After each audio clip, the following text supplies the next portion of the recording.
Story 2, Queen of the Steppe. Chapter 1, The Wind's Daughter. What's up, everyone? Welcome back to the channel. We're kicking off a brand new story tonight. Queen of the Steppe. And let me tell you, this one's a banger. We're leaving castles and knights behind and riding out to the wild, wind-swept plains of Central Asia, where empires tremble and queens don't mess around. This is the story of a woman who didn't need a throne. To rule, she had a horse, a bow, and a will of iron. So grab a snack, hit that like button if you're ready, and let's dive into this epic. Oh, and drop a comment. Where are you watching from? And what time is it? I love seeing who's out there with us. Picture this. It's around 530 BCE, and you're out on the Eurasian steppe, a sea of grass stretching farther than your eyes can see. No cities, no walls, just sky, wind, and the rhythm of hooves. You're part of the Massage Tay, a nomadic tribe of horse-riding, bow-wielding warriors. Life here is raw herding cattle, hunting, moving with the seasons. And leading your people is a woman named Zara, though some call her the Wind's Daughter. She's not your typical queen. No silk robes, no golden crown. She's got leather armor, a scarred face, and eyes that could stare down a wolf. Her niche, keeping her people free. No matter who comes knocking, Zara didn't inherit her power from some fancy dynasty. She earned it. The Massagetæ don't care about bloodlines. They care about who can lead, who can fight, who can keep the tribe alive through blizzards and raids. Zara's been riding since she could walk, shooting arrows since she could hold a bow. She's led raids, settled disputes, and outsmarted rival tribes. Her people follow her, not because she's a queen, but because she's their queen, a warrior, a mother, a judge, and right now, she's got a problem. A big one. The Persian Empire, led by Cyrus the Great, is sniffing around her lands. Cyrus is no small fry. He's conquered Babylon, Lydia, half the known world. His empire's like a hungry beast, gobbling up everything in its path. Now, his scouts are creeping along the Araxes River, the border between Persia and the steppe. Zara's heard the rumors. Cyrus wants the Massagetæ to bow, pay tribute, maybe even join his army. To her, that's not just an insult. It's a death sentence. The steppe's her home, her people's soul. Submission means losing everything. So, Zara's gearing up, not for conquest, but for survival. Life on the steppe isn't easy. And Zara's niche, as a leader, means she's always balancing. Her tribe's tough men and women both fight, ride, and hunt. Kids learn to shoot before they learn to read. Not that reading's a thing here. Their tents, called yurts, are built to move fast, packed up in hours when the herd needs new grass. Loyalty's everything, betray the tribe. And you're out. No second chances. But Zara's not a tyrant. She listens to her counsel. Old warriors and wise women who've seen 100 winters. She knows one wrong move could cost lives. Cyrus sends a messenger with an offer. Marry him, unite their people, Live in peace. It's dressed up as romance, but Zara sees through it. Marriage means control. Her land's becoming just another Persian province. She sends the messenger back with a polite but firm no thanks. Her son, Aran, a hot-headed warrior in his 20s, thinks she should have killed the guy to send a message. Zara shakes her head. "We don't start wars," she says, "but we finish them." Aran's eager for a fight, but Zara's playing the long game. She's watching, waiting, gathering her warriors. The steppe's a harsh teacher. Zara's lost friends to raids, family to hunger. But it's also her strength. She knows every hill, every river bend. Her people don't fight like Persians, with heavy armor and neat rows. They're fast, chaotic, hitting like a storm and vanishing before you can blink. Cyrus might have numbers, but Zara's got the land and a tribe that'd ride into fire for her. She's not just defending territory, she's defending a way of life. As night falls, Zara stands outside her yurt, the wind tugging at her braid. The stars are sharp, the air cold. She's thinking about her son, her people, the fight that's coming. The steppe doesn't forgive weakness, and neither does she.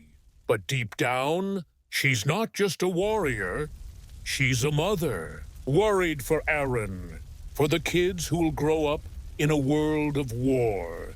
Her niche is to lead, but the cost is heavy. Tomorrow, she'll ride out to scout the river. Cyrus won't wait long, and neither will she. Thanks for joining. Y'all, next time, we'll see how Zara handles Cyrus's next move, and what happens when the steppe meets steel. It's gonna be wild. Catch you in the next one. Story 2, Queen of the Steppe. Chapter 2, The Trap. Yo, what's good, everyone? Welcome back to the channel. We're diving back into Queen of the Steppe, where our badass queen, Zara, is staring down the biggest threat her people have ever faced. Cyrus the Great and his Persian juggernaut. Last time, Zara turned down Cyrus's shady marriage proposal, knowing it was a power grab dressed up as romance. Now, the tension's rising, and the steppe's about to get messy. So, grab a drink, smash that like button if you're hyped, and let's ride into this. Oh, and drop a comment. Where are you watching from? And what time is it? I love seeing who's out there with us. We're back on the Eurasian steppe, 530 BCE, with Zara and her Massage Tay tribe. The Araxes rivers shimmering in the distance, marking the line between their freedom and Cyrus's empire. Zara's been scouting, moving light with a small group of riders. Her son, Aran, is itching for a fight, but Zara's keeping him in check. Her niche as a leader isn't just about swinging a sword.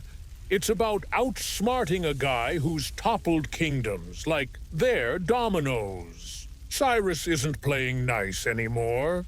His armies crossed the river, setting up camp on her side.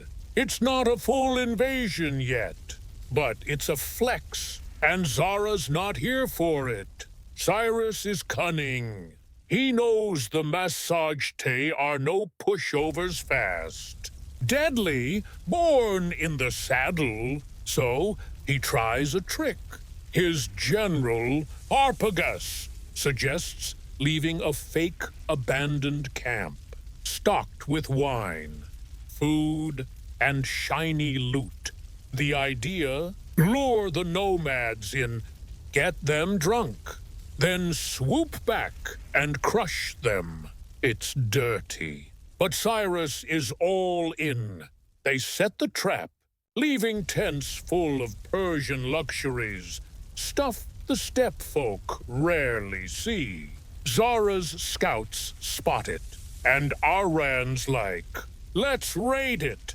Zara's gut screams trap, but Aaron's young, brash, and hungry for glory. Against her better judgment, she lets him lead a small group to check it out, telling him to stay sharp. Big mistake. Aaron and his crew hit the camp, find the wine, and yep, they drink it. The steppe life's harsh. A little party seems harmless, but Cyrus's men circle back, catching them off guard. It's a slaughter. Aaron's captured.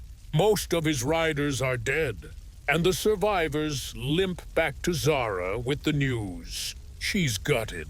This isn't just a loss, it's her son, her heir in enemy hands. Her niche as a queen means staying strong. But as a mom, she's breaking. She sends a message to Cyrus. Give me my son. Leave my lands. Or I swear by the sun, you'll regret this. Cyrus doesn't budge. Worse, Aaron, shamed by his capture, kills himself in Persian custody. The news hits Zara like a spear to the chest. Grief's a beast, but Zara's not the type to crumble. She buries her pain, mounts her horse, and calls her tribal council. The Massagetay mobilize hundreds of warriors, faces painted, bows strung, ready to make Cyrus pay. Zara's not fighting for pride anymore. It's vengeance, raw and personal. She knows Cyrus's tactics now, and she's done playing defense. The steppe's her turf, and she's about to school the greatest conqueror alive. The plan's simple but brutal. Zara sets her own trap. Using the land against Cyrus, she picks a narrow valley near the river, where the Persians' heavy infantry can't spread out. Her riders harass their scouts, cutting off intel. She spreads false rumors through captured Persian messengers, making Cyrus think her main force is miles away.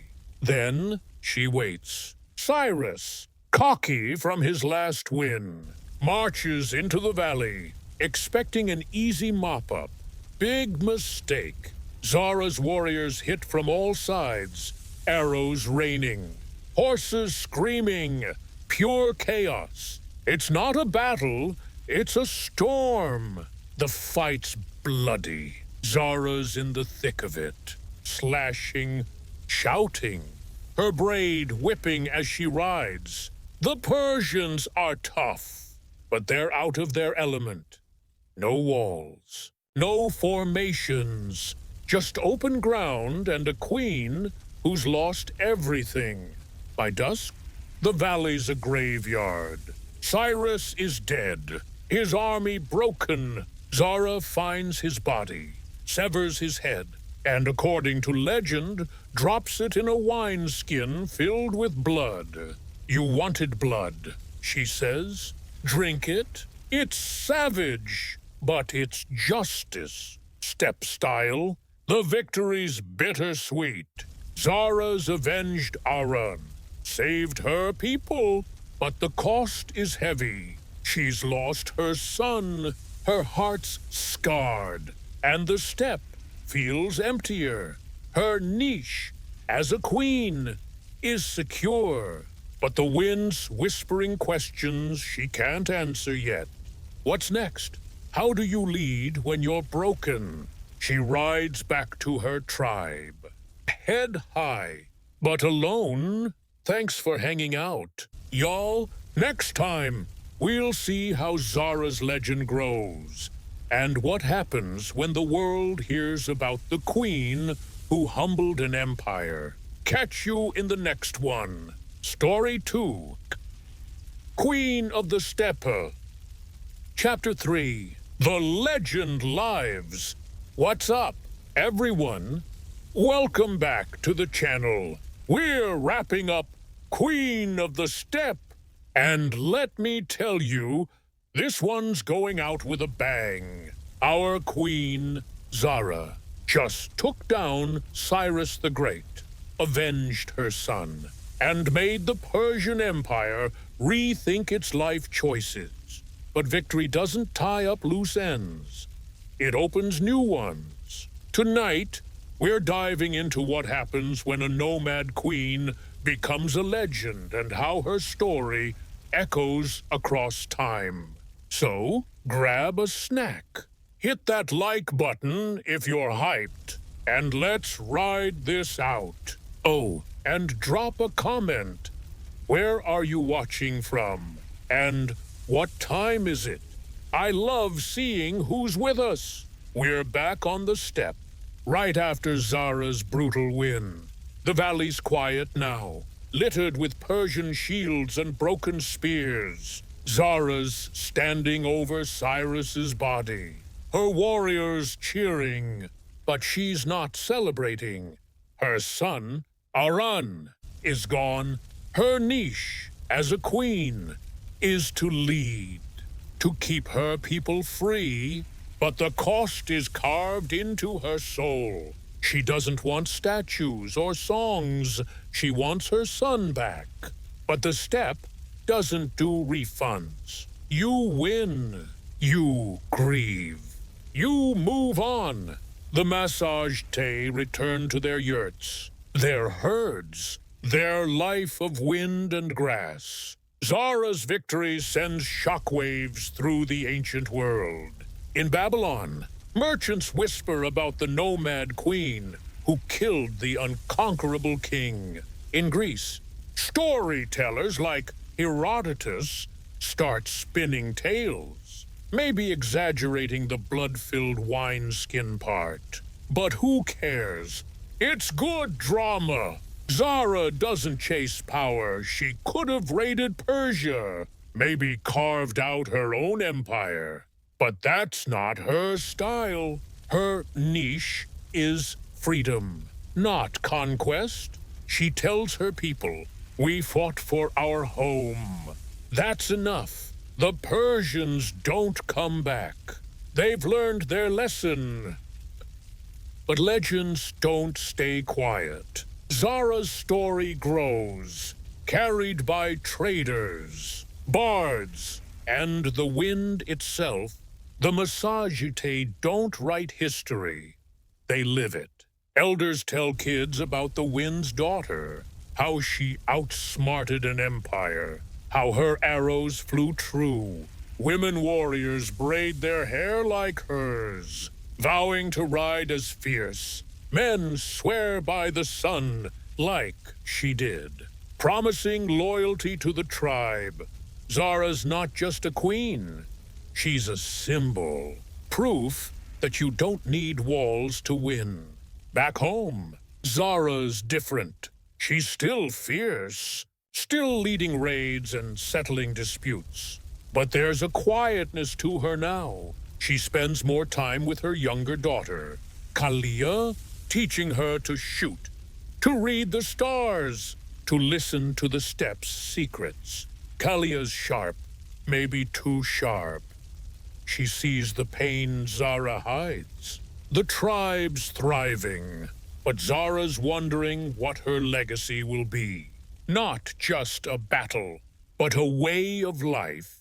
She wants the massage-te to stay free, to ride the wind forever. Even as empires grow stronger around them, years pass, and Zara's story fades from the steppe's daily life. No tombs, no carvings. The nomads don't do permanent, but her name lives on, slipping into myths, paintings, even modern tales. Centuries later, artists paint her as a wild queen, holding a bloody spear. Scholars debate if she was real or just a story. In Central Asia, she's a hero, a symbol of resistance. Kids learn her name, proud of a queen who said no to an empire. Zara didn't want this. She just wanted her people safe. But legends don't ask what you want. Zara's last ride comes quietly. She's older now, her braid streaked with gray. One day, she mounts her horse, rides out alone, and doesn't come back. Some say she joined the wind, her spirit galloping across the steppe. Her niche was never about glory.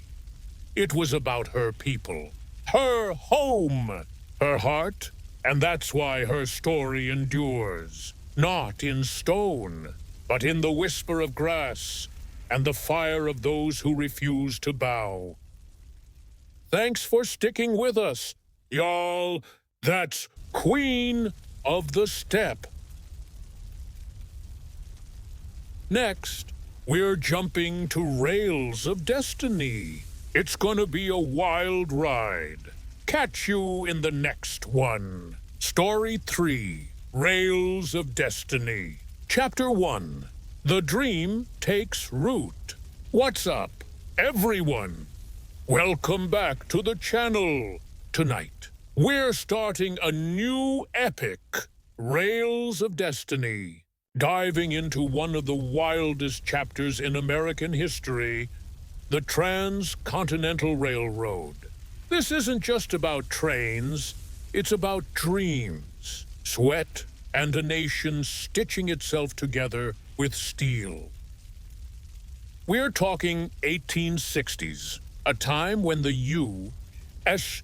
was split by war and wilderness, and a crazy idea to connect coast to coast changed everything. So, grab a snack, hit that like button if you're ready, and let's roll into this.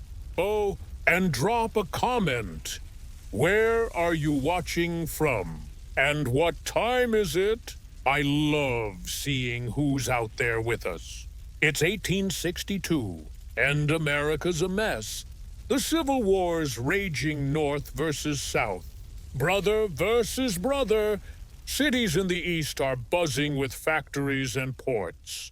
But the west, it's a wild frontier of mountains, deserts, and gold fields. Getting from New York to California means months on a ship around South America, or a brutal wagon trek, dodging bandits and disease. But there's a dream floating around, a railroad, coast to coast, tying the nation together. It's a long shot, but visionaries think it could unite the country, speed up trade, and tame the West. The catch? It's gonna take money, muscle, and a whole lot of guts. Enter Abraham Lincoln. Yeah, the guy with the beard and the hat. In the middle of the war, he signs the Pacific Railway Act, greenlighting 2 companies to make this dream real. The Union Pacific starts in Omaha, Nebraska, heading west. The Central Pacific kicks off in Sacramento, California, pushing east. They'll meet somewhere in the middle. And the government's throwing in big incentives, land grants, and loans for every mile of track laid. It's a race, not just for progress, but for profit. The niche for these companies: build fast, build far, and claim as much as you can. But let's zoom in on the ground. Your way, a 22-year-old from Guangdong, China, who's just landed in California. Life back home was rough: famine, rebellion, no future. You heard about jobs on the railroad, so you're here, ready to work. The Central Pacific's your new boss, and they're desperate for labor. The Sierra Nevada mountains are no joke. Granite peaks, snowdrifts, avalanches, early crews, mostly Irish immigrants, keep quitting. So, the company turns to Chinese workers like you. You're paid less, treated worse, but you're tough. You're niche. Survive. Send money home. Maybe build a new life. The work's brutal. You're blasting tunnels through solid rock with hand tools and black powder. No dynamite yet. Just sweat and sparks. You live in camps buried under snow, climbing out through chimney-like shafts. Avalanches kill dozens. Rock slides don't care who's in the way. You and your crew carve paths where no one's gone before, hanging in baskets over cliffs to chip away at stone. It's dangerous, but you're tight with your team. You cook rice, share stories, and keep each other going. The bosses call you weak at first, but soon you're their best workers, laying track faster than anyone expected. Meanwhile, in Omaha, you've got Liam, an Irish immigrant and ex-Union soldier. He's 25, tough as nails, but the war's left him restless. The Union Pacific's his shot at a paycheck. The Great Plains look easy flat, open, but they're not. You're laying track at breakneck speed, 2 or 3 miles a day, but you're exposed. Lakota and Cheyenne warriors raid camps, tearing up rails. They're not fighting for fun.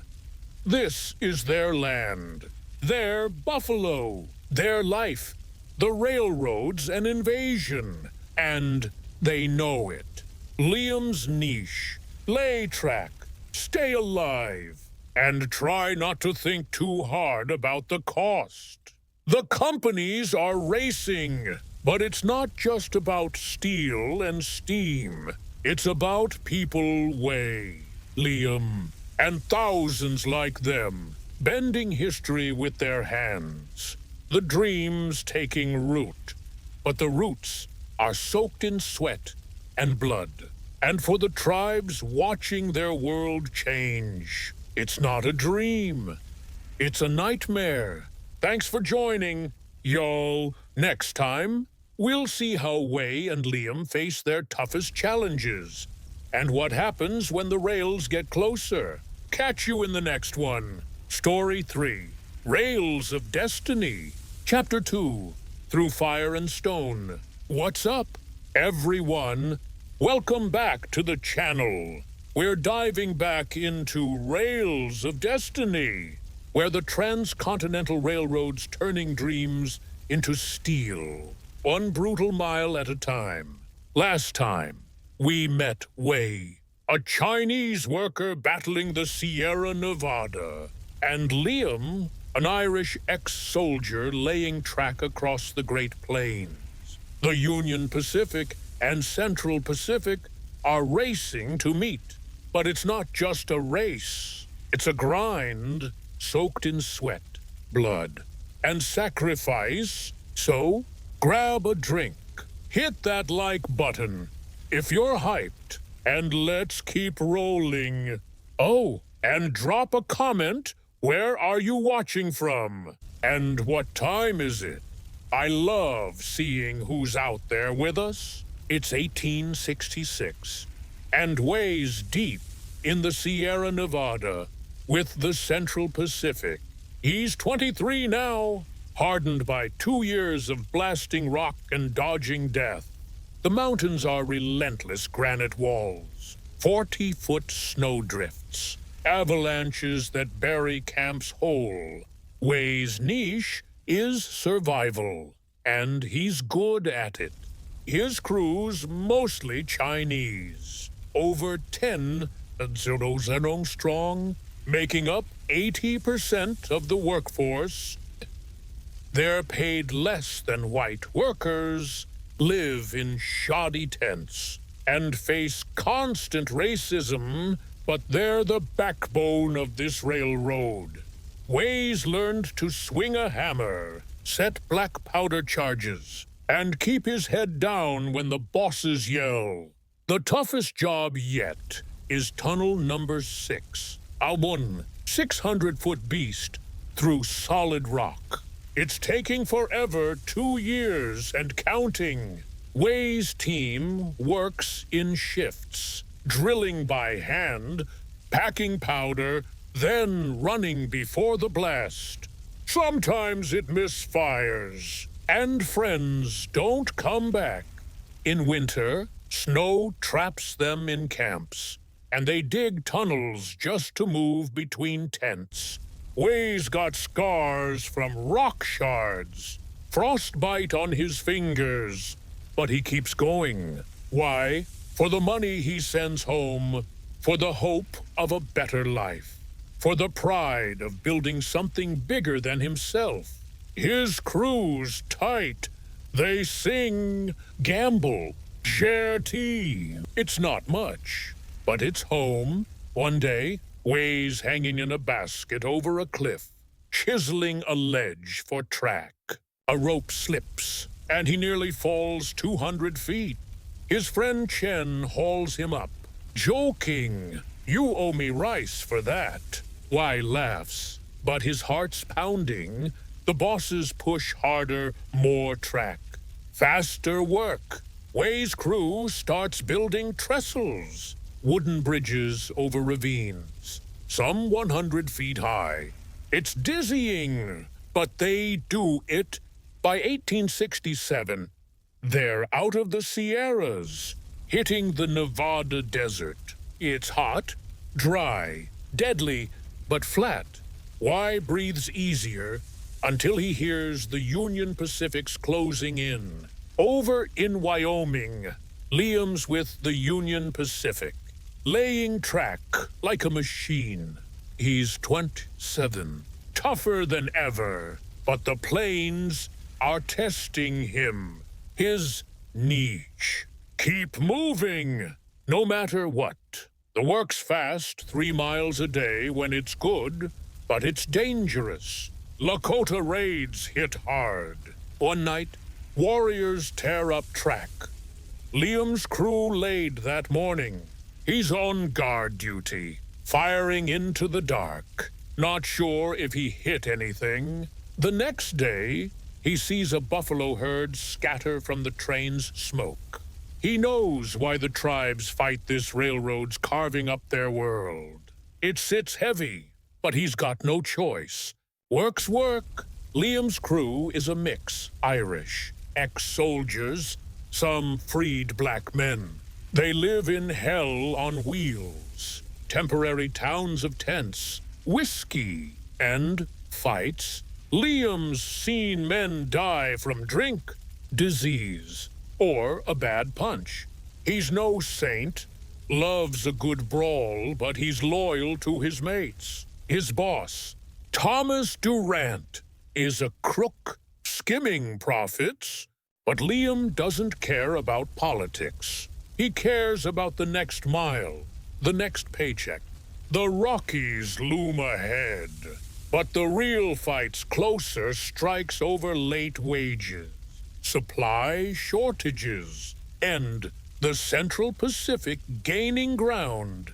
Both companies are racing, driven by greed. The government pays per mile, so they're laying track like it's a sprint, sometimes building parallel lines just to claim land. It's wasteful, reckless, but nobody stops. Way and Liam don't know each other, but they're linked by the rails, by the dream of a nation bound together. The cost? Lives lost, lands stolen, backs broken. The Sierras and plains are unforgiving, but the men building this road are tougher. Thanks for hanging out. Y'all, next time, we'll see how Way and Liam face the final stretch and what happens when the rails meet. Catch you in the next one. Story 3. Rails of Destiny.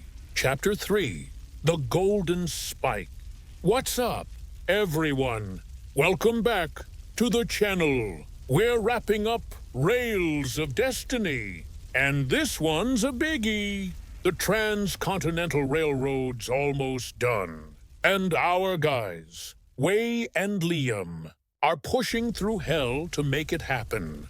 The Central Pacific and Union Pacific are neck and neck, racing to meet in Utah. But the finish line's not just about steel. It's about who pays the price and who gets the glory. So, grab a snack, hit that like button if you're ready, and let's close this epic. Oh, and drop a comment. Where are you watching from? And what time is it? I love seeing who's out there with us. It's 1869, and Wei's in the Utah desert with the Central Pacific. He's 25, a veteran of the rails, with calluses thicker than his boots. The Sierras are behind him, but the desert's no picnic scorching days, freezing nights, and alkali dust that burns your lungs. Wei's niche is endurance, and he's proving it. His crew's setting records, like the time they laid 10 miles of track in one day. April 28th, 1869.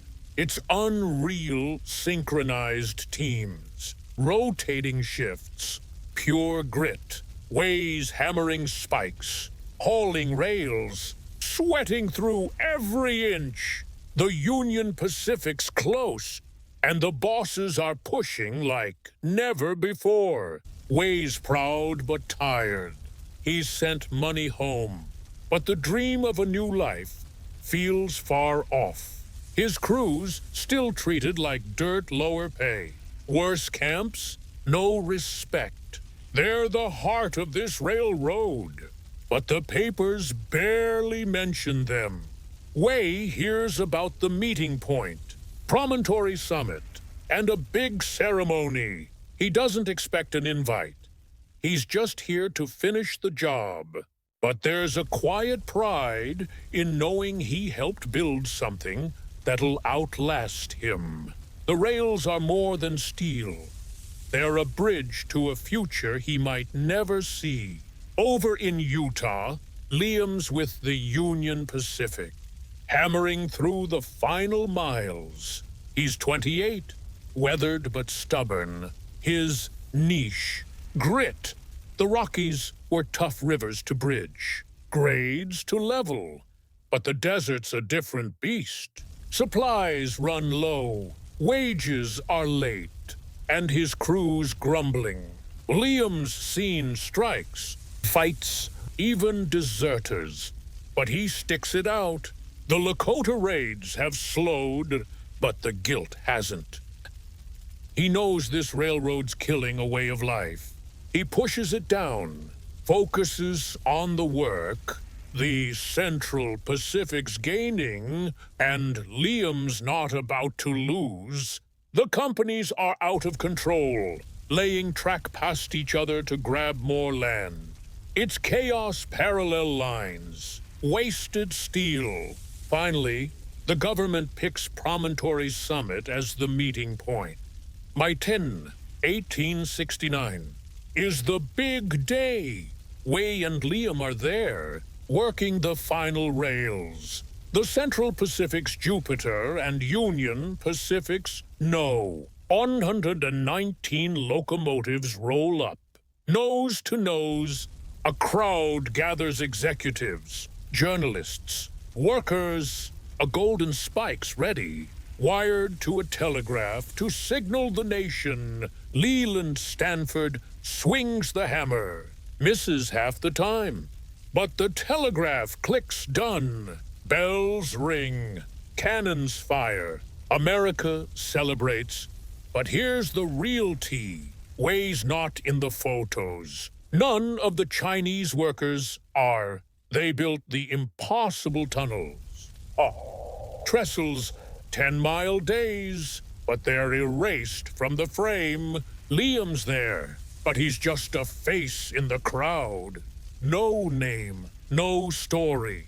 The bosses, like Stanford and Durant, get the glory, posing with cigars.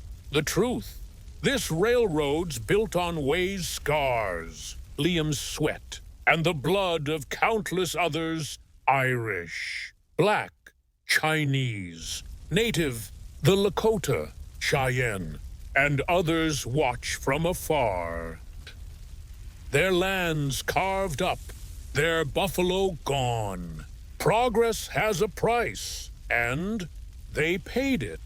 The railroad changes everything, coast to coast in 7 days, not months. Goods flow, towns sprout.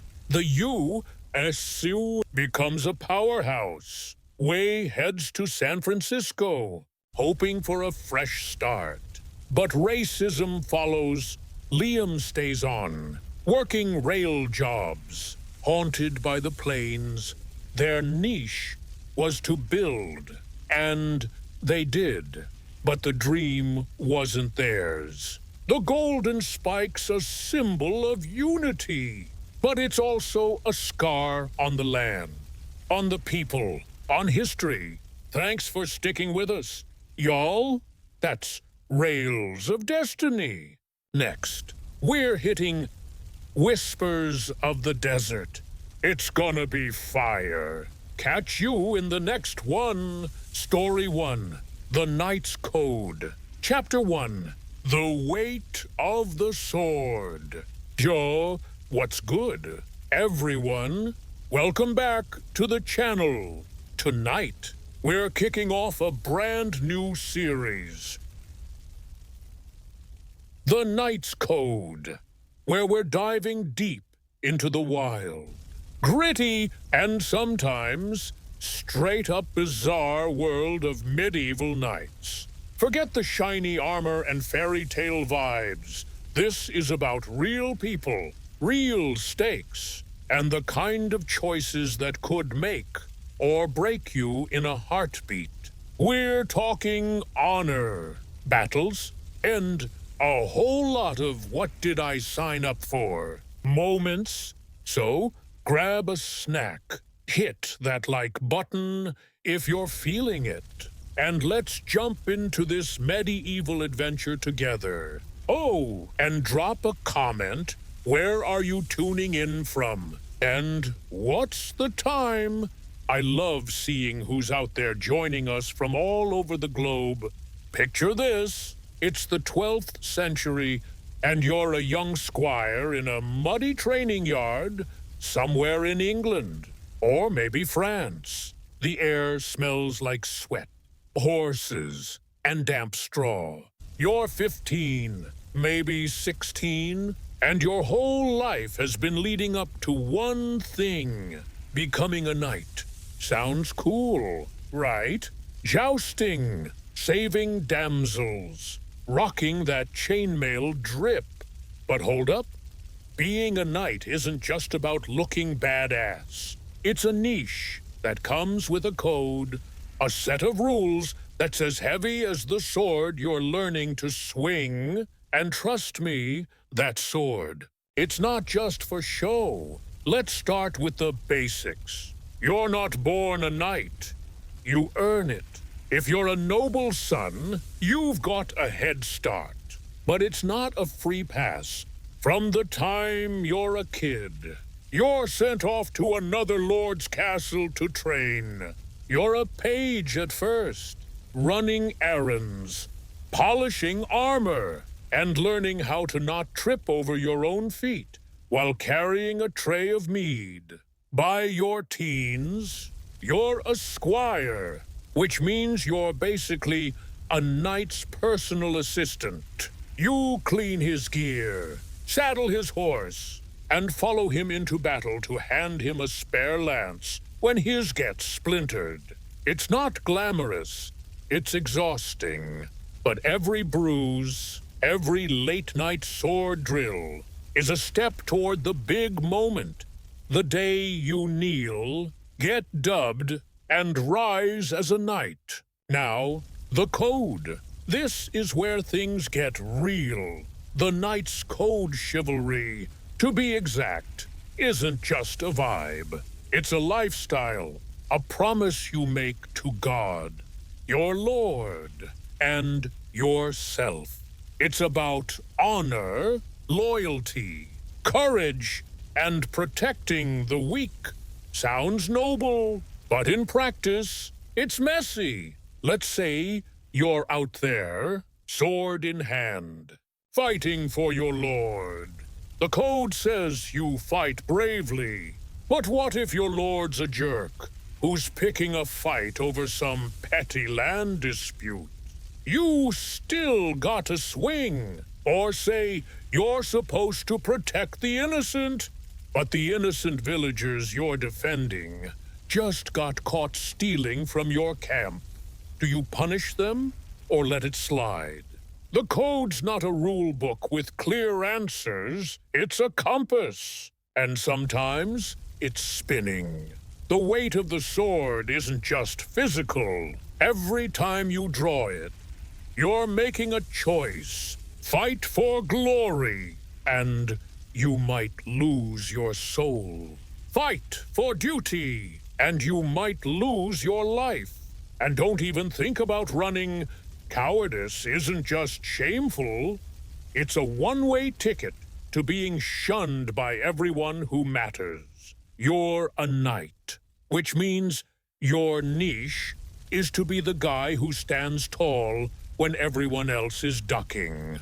No pressure, right? Let's talk about training, because becoming a knight is no joke. You're not just learning to swing a sword, you're learning to survive. You practice for hours, sparring with wooden blades until your arms feel like jelly. You learn to ride a horse like it's an extension of your body, because in battle, a bad rider's a dead rider. You study tactics, because charging in like a hothead gets you a quick funeral. And you're not just training your body, your mind's gotta be sharp. 2, you learn to read your opponent, to know when a guy's faking a limp to lure you in.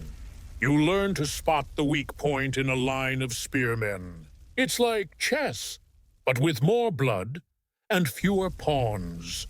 The code also means you've gotta be pious. The church is a big deal in the Middle Ages, and knights are supposed to be God's soldiers. You pray before battle. You confess your sins, and trust me, you've got some, and you give thanks when you survive. But let's be real, some knights are more about the glory than the grace. You're out there swearing to protect the church, but you're also eyeing the loot from a raided village. The code says to be pure, but you're human. Temptations everywhere gold. Power, maybe a flirty glance from a noblewoman at a feast.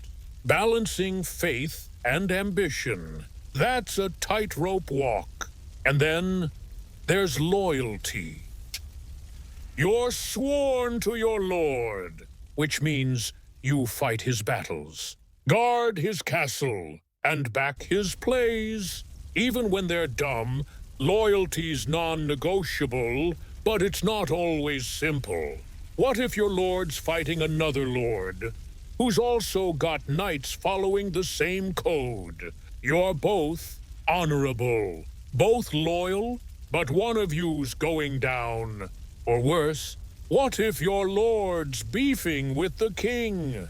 Do you stick with your lord or switch sides for the crown? These aren't hypotheticals. They're the kind of dilemmas that keep knights up at night, staring at the ceiling of some drafty hall. Let's zoom in on a moment. You're a squire, standing in the training yard, watching 2 knights spar. The older one, Sir Baldwin, is a grizzled veteran with scars like a road map.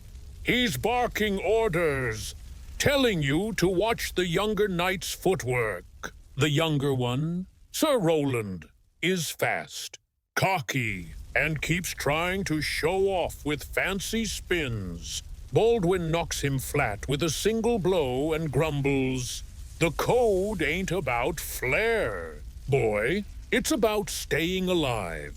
You're taking mental notes, because in a few years, that's gonna be you out there. You're not just learning to fight. You're learning what it means to carry the weight of the code." The thing about the Knight's Code is it's not just rules. It's who you are. It's why you get up at dawn to train, why you grit your teeth through the pain, why you kneel in a cold chapel praying for strength. But it's also why you question yourself. Every choice you make, every swing of the sword, every oath you swear adds to the weight. You're not just a warrior, you're a symbol. People look at you and see hope, or fear, or judgment. And deep down, you know the code's impossible to live up to perfectly. You're gonna mess up. You're gonna doubt. But you keep going, because that's what knights do. By the time you're ready to be dubbed, you're not the same kid who showed up with big dreams and a wobbly sword arm. You've got calluses, scars, and a head full of questions. The night before your ceremony, you're supposed to keep vigil, praying alone in a chapel, asking God to guide you. But let's be honest, you're also thinking about the battles ahead, the lords you'll serve, the enemies you'll face. You're wondering if you're strong enough, brave enough, good enough. The sword you'll be given tomorrow isn't just a weapon. It's a promise. And as the candlelight flickers, you realize something. Being a knight isn't about being perfect. It's about carrying the weight, even when it's heavy. So, that's where we're starting, right at the edge of knighthood, with a kid who's about to pick up a sword and a code that'll shape his life. Next time, we'll see what happens when the training's over and the real world hits. Battles, betrayals, and maybe a little bit of that courtly love nonsense. Trust me, it's gonna get wild. Thanks for hanging out, and I'll catch you in the next one. Story 1, The Knight's Code. Chapter 2, The First Battle. Joe, what's good? Everyone, welcome back to the channel. We're diving back into The Knight's Code, where we're following the gritty, sword-swinging journey of a young knight-to-be.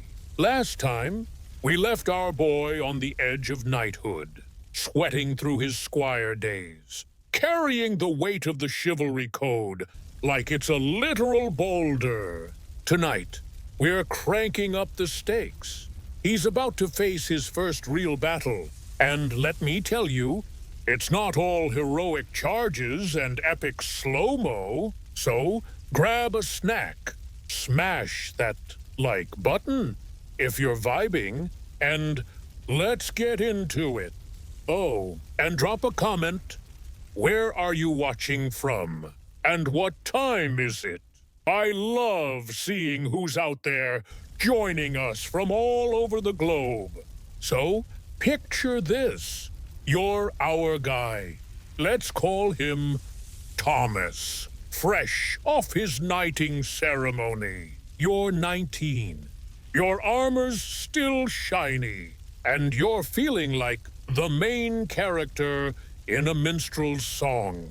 The ceremony was intense, kneeling in a chapel all night, praying, questioning your life choices, then getting dubbed by your lord with a sword tap on the shoulder.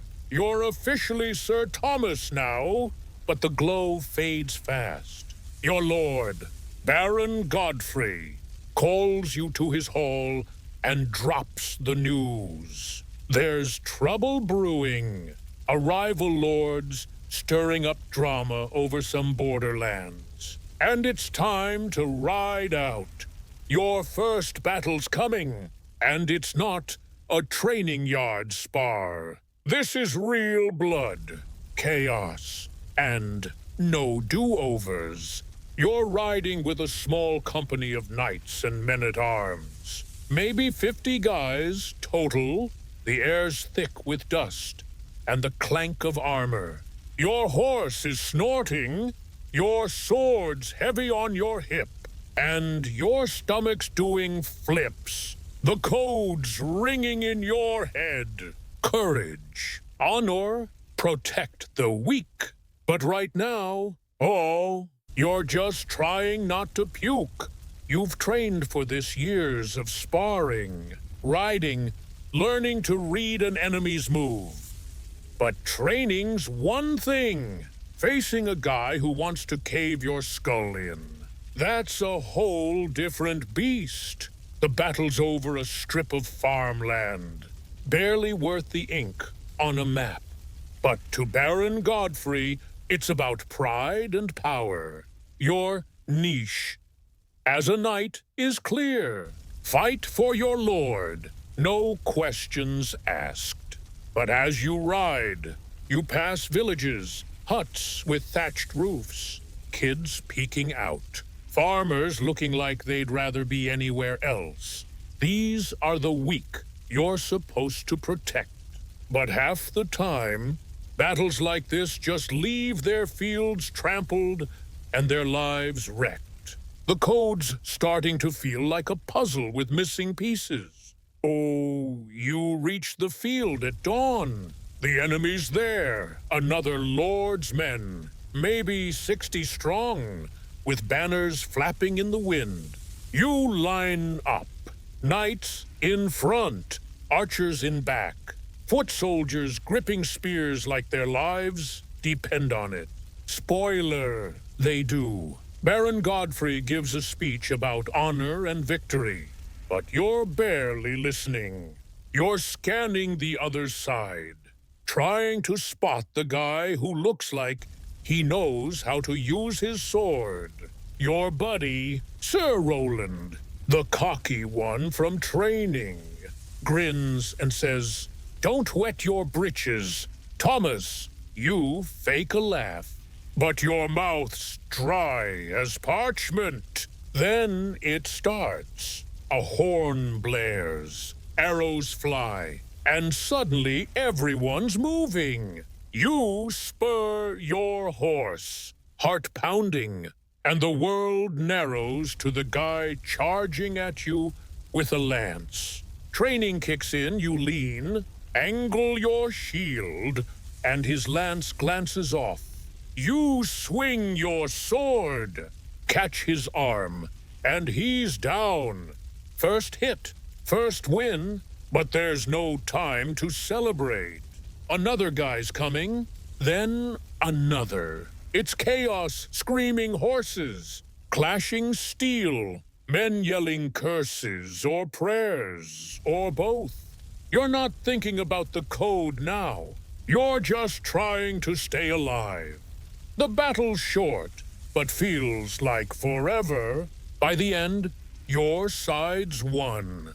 Barely. The enemy retreats, leaving a field littered with broken weapons and worse. You're alive. No major wounds, but your hands are shaking, and your armor's got a dent you don't remember getting. Roland's laughing, bragging about his kills. But you're quiet. You see a villager nearby, staring at the ruined field where his crops used to be. The code said, "Fight bravely." But nobody mentioned what comes after the blood, the mud, the cost. Back at the castle, there's a feast. Baron Godfrey slaps your back, calls you a fine knight. You smile, but it's forced. You're replaying the battle, wondering if you could have done better. spared someone, made a difference. The code's supposed to guide you, but it's not helping with the guilt gnawing at your gut. You're loyal to your lord. Sure, but you're starting to see the cracks in the system. Fighting for honor sounds great until you're the one swinging the sword. That night, you're lying in your quarters, staring at the ceiling. The weight of the sword feels heavier now, not because it's iron, but because every swing's a choice. You're a knight, yeah, but you're also just Thomas. A guy trying to figure out how to live up to the code without losing himself. The next battle's coming, maybe sooner than you'd like. And deep down, you know the real fight isn't on the field. It's in your head, where the code and the chaos are duking it out. Thanks for hanging out, y'all. Next time, we'll see how Thomas handles the fallout and maybe a little courtly love drama. It's gonna get spicy. Catch you in the next one. Story 1, The Knight's Code. Chapter 3, Love and Loyalty. What's up, everyone? Welcome back to the channel. We're wrapping up the first arc of The Knight's Code, and things are about to get real messy. Our boy Sir Thomas just survived his first battle, but the scars aren't just on his armor. He's grappling with the chivalry code, questioning what honor really means when fields burn and villagers suffer. Tonight, we're throwing a curveball. Love's entering the chat, and in the Middle Ages, that's a whole battlefield of its own. So, grab a drink, hit that like button if you're feeling it, and let's dive in. Oh, and drop a comment. Where are you watching from? And what time is it? I love seeing who's out there with us. So, Thomas is back at Baron Godfrey's castle, trying to shake off the battle jitters. He's 19, a freshly minted knight, and his niche is still figuring out how to be the guy the code wants brave. Loyal, pious without cracking under the pressure. The Baron's throwing a feast to celebrate the victory, and the hall's buzzing. There's mead, music, and knights bragging louder than a rooster at dawn. Thomas is there, but he's not feeling it. He keeps seeing that ruined field, those scared villagers. The code says he did his duty, but duty's starting to taste bitter. Then he sees her, Lady Eleanor, the Baron's niece. She's maybe 17, sharp-eyed, with a laugh that cuts through the noise like a bell. She's not just pretty, she's got this vibe, like she's sizing up the room and finding it slightly amusing.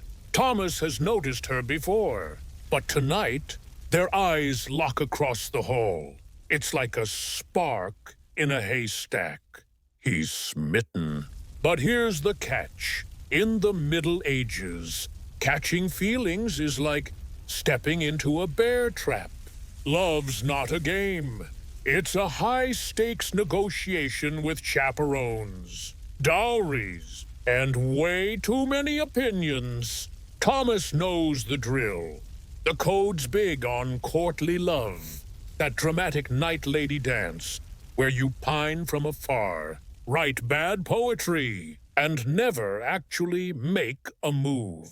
It's supposed to be noble, spiritual, a way to channel all that pent-up energy without causing a scandal.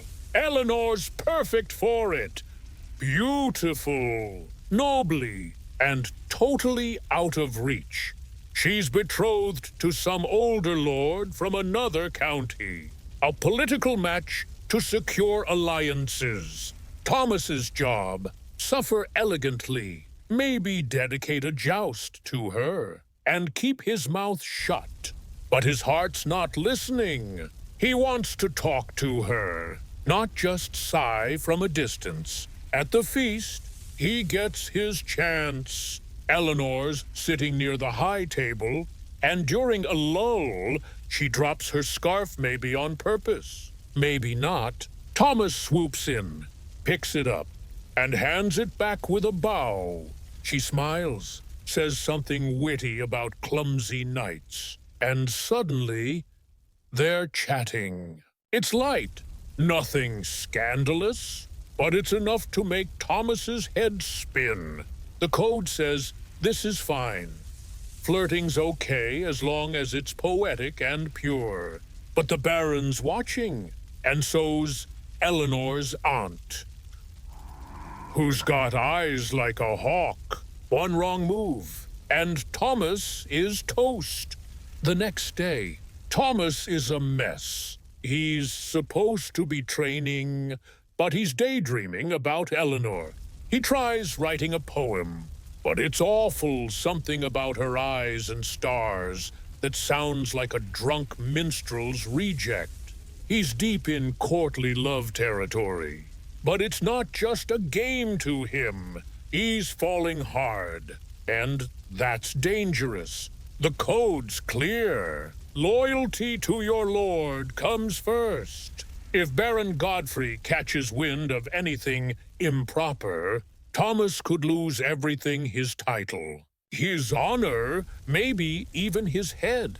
Things get trickier when the Baron calls Thomas for a private meeting. Turns out, the rival lord from the last battle is stirring up trouble again, and Godfrey's planning a bigger campaign. He needs Thomas to lead a small squad. Prove his worth. It's a huge opportunity. Thomas's niche as a knight is to step up, show courage, and earn glory. But there's a twist. Eleanor's betrothed is tied to the enemy lord's alliance. If Thomas fights, he's indirectly going against the guy Eleanor's supposed to marry. If he hesitates, he's disloyal to Godfrey. The code's pulling him in two directions: love versus loyalty, heart versus duty. Thomas tries to play it cool. He trains harder, leads his men with confidence, and keeps his feelings for Eleanor locked down. But at a tournament before the campaign, he can't resist. He asks Eleanor for a token, a ribbon, a glove, anything to wear in the joust. It's a classic courtly love move, but it's risky. She hesitates, then hands him a blue ribbon, whispering, "Don't make me regret this." The crowd cheers, but Thomas feels the Baron's eyes burning into him. He wins the joust, dedicates it to Eleanor, and for a moment, he's on top of the world. Then reality hits. Whispers start knights teasing, ladies gossiping. Godfrey looking like he's plotting something. That night, Thomas is pacing his quarters, the ribbons tucked in his tunic. A little piece of hope, but it's also a noose. He's loyal to his lord, but his heart's with Eleanor. The code says love should lift you up, make you a better knight, but it's tearing him apart. He's got a battle coming, a squad to lead, and a lord to please. But all he can think about is Eleanor's smile and the fact that she's promised to someone else. The weight of the sword's heavier than ever, because now it's not just about fighting enemies, it's about fighting himself. Thanks for sticking around. Y'all, that's the end of The Knight's Code. Next, we're jumping into a whole new story with Queen of the Steppe. It's gonna be epic. Catch you in the next one. Story 4. Whispers of the Desert. Chapter 1. The Black Tent. What's up, everyone? Welcome back to the channel. We're kicking off our final story. Whispers of the Desert. Diving into the soul of the Arabian Bedouin, a people who turned sand and stars into a way of life. This is about survival, honor, and stories that burn brighter than a campfire. We're in the pre-Islamic desert, where tribes roam, poets are kings, and a single oath can change everything. So, grab a snack, hit that like button if you're ready, and let's wander into this. Oh, and drop a comment. Where are you watching from? And what time is it? I love seeing who's out there with us. It's the 5th century CE, and you're in the Arabian Peninsula, a vast desert of dunes, oases, and secrets. You're Aisha, a 20-year-old Bedouin woman of the Banu Tamim tribe. Your home's a black goat hair tent, a Beit al-Sha'ar, pitched wherever the grazing's good. Life's tough, scorching days, freezing nights, and water's worth more than gold. Your tribe's your world. A tight-knit clan of riders, herders, and poets. Your niche. You're a weaver, a storyteller, and, when needed, a voice in the council. Women here aren't silent. They hold power in their own way. The Bedouin live by movement. Your camel ships of the desert carry everything. Tents, kids, dreams. You move with the seasons, chasing grass for your herds. Loyalty's everything, betray your kin. And your nothing, honor or sharaf, is the glue, insult someone, and you might spark a feud that lasts generations. But generosity, karam, is just as sacred. A stranger gets food, water, shelter for 3 days. No questions asked. Your father, Khalid, is a tribal elder, respected for his wisdom and his sword. Your brother, Tariq, is a raider, fast and fearless.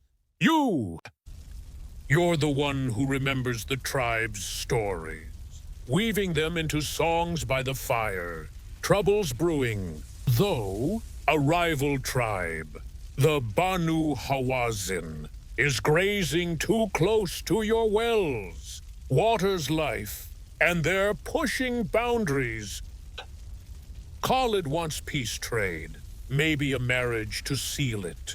Tariq's all for a raid, a quick hit to show strength. Aisha, you're caught in the middle. Your niche, as a storyteller, gives you sway.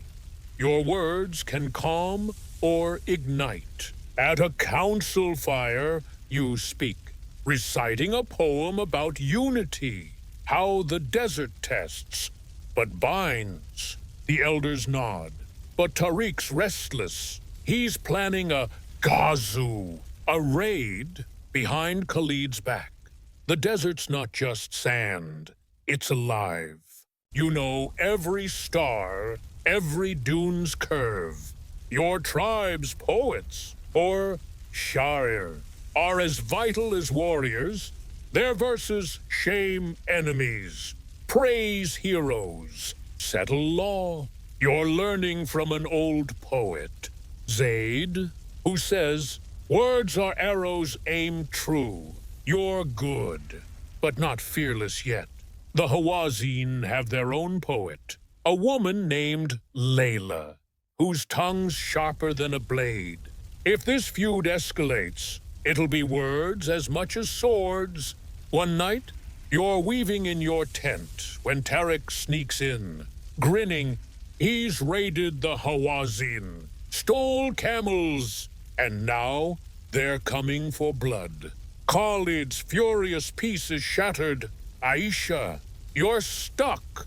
Do you back your brother, your tribe's honor, or push for peace, knowing it might fail? The desert's whispering, and your niche is about to be tested. Thanks for joining, y'all. Next time, we'll see how Aisha navigates this feud and what happens when words meet steel. Catch you in the next one. Story 4, Whispers of the Desert. Chapter 2, The Poet's Duel. Yo, what's good? Everyone, welcome back to the channel. We're diving back into Whispers of the Desert, where Aisha's caught in a Bedouin feud that's about to pop off. Her tribe, the Banu Tamim, is clashing with the Banu Hawazin over water and honor. Thanks to her brother Tariq's rogue raid, the desert's heating up, and Aisha's niche as a storyteller's about to be her biggest weapon or her downfall. So, grab a drink, smash that like button if you're hyped, and let's get into this. Oh, and drop a comment. Where are you watching from? And what time is it? I love seeing who's out there with us. We're in the 5th century Arabian desert, and Aisha's world is on edge. The Hawazin want revenge for Tariq's camel-stealing stunt, and they're camped near the Tamim's wells. Flexing, Aisha's dad, Khalid, is trying to keep peace, but honor's at stake. Bedouin life runs on sharaf, lose face, and you lose everything. Aisha's niche is weaving stories, and her words carry weight. She's been training with Zaidi, the tribe's old poet, learning to craft verses that can settle feuds or start wars. Now, she's got to step up, because this isn't just about swords, it's about who tells the better story.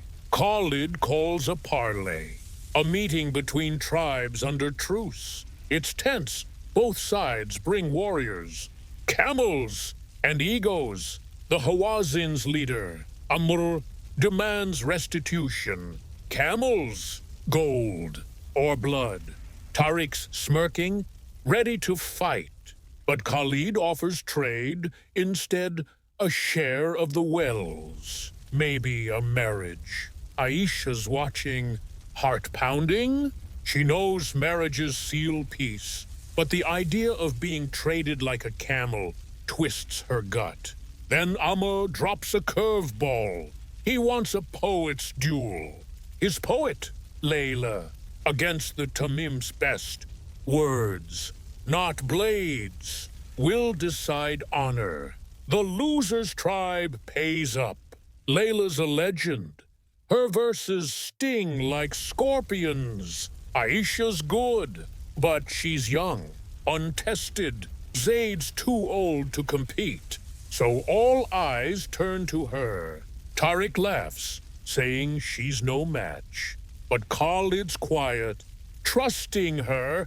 Aisha's terrified, but nods. Her niche is on the line.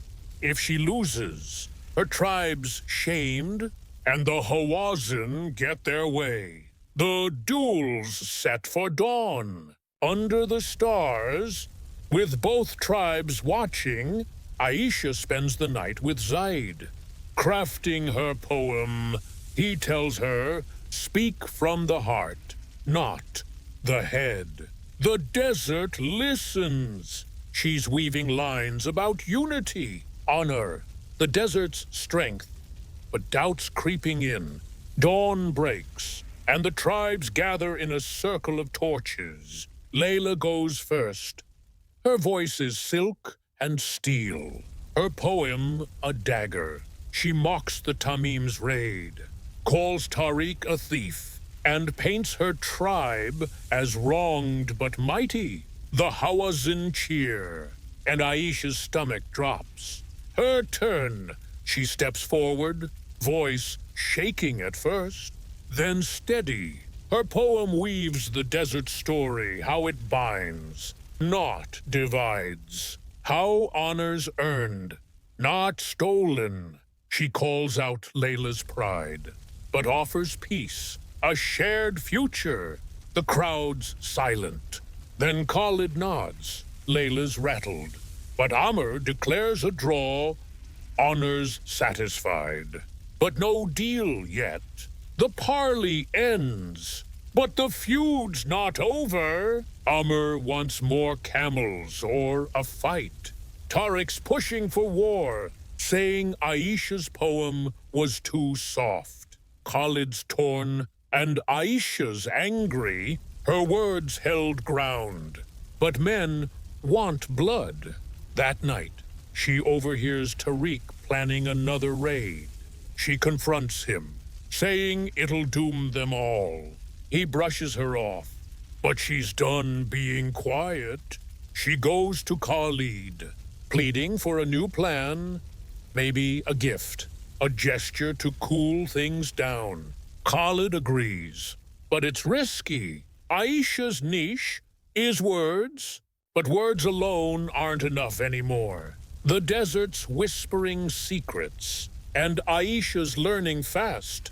Honor's a trap, beautiful but deadly. She's got to find a way to save her tribe without losing herself. The stars watch, silent, as she weaves a new plan, one that'll test her heart and her voice. Thanks for hanging out, y'all. Next time, we'll see if Aisha can stop this feud, or if the desert drinks blood. Catch you in the next one. Story 4, Whispers of the Desert. Chapter 3, The Oath. What's up, everyone?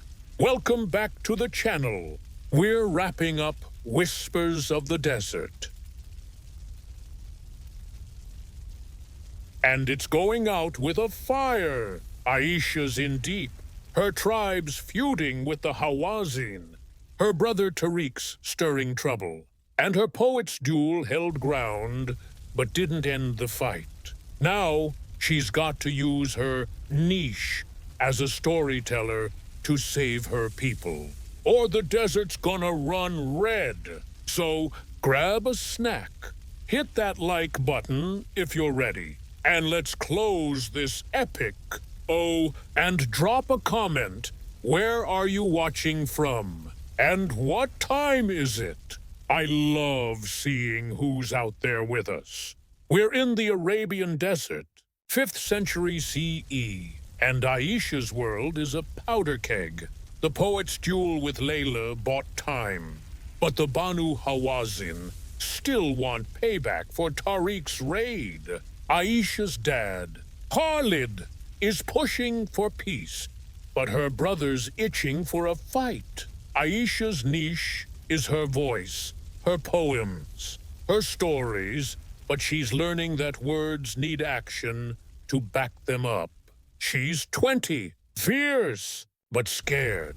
The desert doesn't care about fear, though it demands strength, and Aisha's about to find hers. Khalid agrees to Aisha's plan, a gift to the Hawazin, not of camels, but of honor. She suggests a sul, a ritual truce, sealed with an oath and a feast. Its bold Bedouin honor runs on generosity, and a big gesture could cool tempers. Khalid picks Aisha to lead it, trusting her words. Tariq's pissed, calling it weak, but Aisha's done with his recklessness. She spends days planning with Zayd, crafting a speech that'll hit hard. The Hawazin agree to meet, but it's tense. Amr, their leader, wants blood or bounty, and Layla's there, ready to twist any slip-up. The sulhai happens at an oasis, neutral ground. Both tribes pitch tents, share water, and watch each other like hawks. Aisha's heart's racing. She's leading the Tamim side, a woman in a man's game. The feast starts with roasted meat, dates, and songs. Aisha steps up, her voice clear. She recites a poem, not of war, but of the desert's heart, how it tests, binds, forgives. She offers the Hawazin a gift, shared rights to the wells, a vow of peace, and a camel from her own herd. It's personal, a sacrifice that stings. She ends with an oath, sworn by the stars. No blood between us, only sand. Amar's silent. Then Layla speaks, her verse sharp but respectful. She acknowledges Aisha's courage, but demands a guarantee. Aisha offers herself not as a bride, but as a guest in their camp for a month, a Bedouin tradition of trust. It's risky, she'll be vulnerable, alone. Khalid hesitates, but Aisha's firm. Amr accepts, and the oath's sealed. Tariq storms off, but the tribes cheer. For now, peace holds. Aisha spends the month with the Hawazin, learning their ways, sharing stories. Layla becomes a rival, then a friend, teaching her new verses. Aisha's niche grows. She's not just a poet, but a bridge. When she returns, her tribe's stronger, the wells shared, Tariq's humbled, and Khalid's proud. Aisha's changed, her voice sharper, her heart deeper. The desert's her teacher, and she's its student. Years later, Aisha's a legend. Her poems live on, sung by poets across the sands. She never wanted fame, just peace for her people. Her niche was to weave stories, and she wove a future. The desert whispers her name, carried by the wind, a reminder that words can outlast swords. Thanks for sticking with us, y'all. That's Whispers of the Desert. And our series is done. Let me know what you want next. Catch you in the next one.